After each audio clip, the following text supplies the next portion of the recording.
संपर्क खबर में आप सभी का स्वागत है। मैं हूं आपके साथ शुभा सिंह। शुरुआत करते हैं खबरों की। एमपी में केंद्रीय मंत्री जितेंद्र सिंह ने पुरानी पेंशन योजना को लेकर दिया बयान। केंद्रीय मंत्री जितेंद्र सिंह आज भोपाल में बैंकर जागरूकता कार्यक्रम में शामिल होने भोपाल पहुंचे थे। यहां उन्होंने ओल्ड पेंशन स्कीम को लेकर बड़ा बयान दिया है। उन्होंने कहा कि ओल्ड पेंशन स्कीम पर वित्त मंत्रालय विचार करेगा। पेंशनर्स की सुविधा के पेंशन पोर्टल बनाया जाएगा। देश के सभी बैंक इसमें जोड़े जाएंगे। वहीं पेंशन को सुविधाजनक बनाने का प्रयास जारी है। बता दें कि केंद्रीय मंत्री जितेंद्र सिंह आज भोपाल में बैंक ऑफ बड़ौदा द्वारा आयोजित पेंशनर्स के कार्यक्रम में शामिल होने पहुंचे थे। इसके बाद वे कुशाभाऊ ठाकरे कन्वेंशन सेंटर में आयोजित सुशासन संस्थान के कार्यक्रम में शामिल हुए। केंद्रीय मंत्री जितेंद्र सिंह से जब पुरानी पेंशन को लेकर सवाल पूछा गया तो उन्होंने कहा कि जो आप पूछना चाहते हैं हमें वो बोलना नहीं है।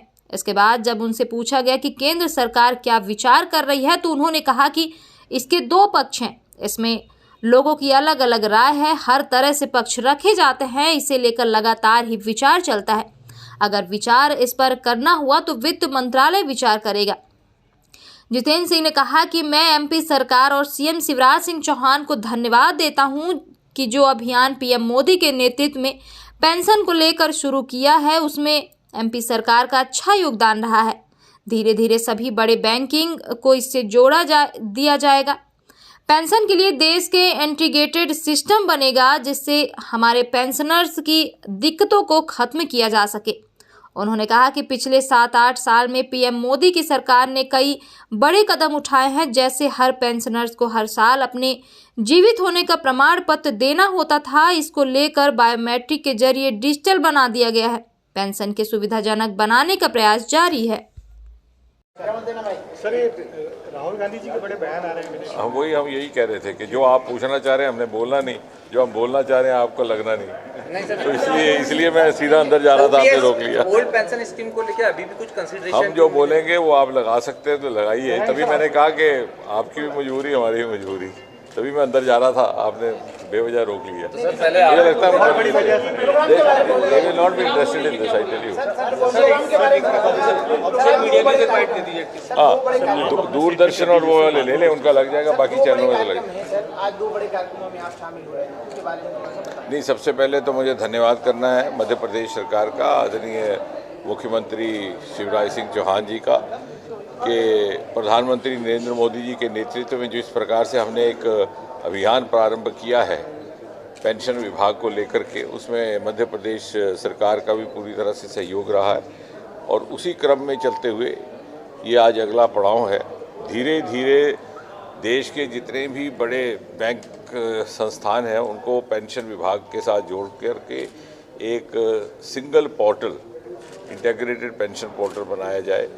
पेंशनर की सुविधा के लिए, हमारे एल्डर सिटीजन्स की सुविधा के लिए, और उसकी अतिरिक्त पेंशन वसूल करने में दिक्कत ना हो, पेंशन के कागजात दस्तावेज तैयार करने में दिक्कत ना हो, उसको लेकर के अनेकों प्रधानमंत्री मोदी जी के पिछले 8-9 वर्ष के कार्यकाल में कई नए क्रांतिकारी निर्णय लिए गए। उदाहरण के तौर पर जैसे हर पेंशन पाने वाले व्यक्ति को प्रतिवर्ष अपने जीवित होने का एक प्रमाण पत्र देना पड़ता था, उसको सरल करने के लिए उसको डिजिटल प्रमाण पत्र बना दिया गया बायोमेट्रिक का सहारा लेकर के।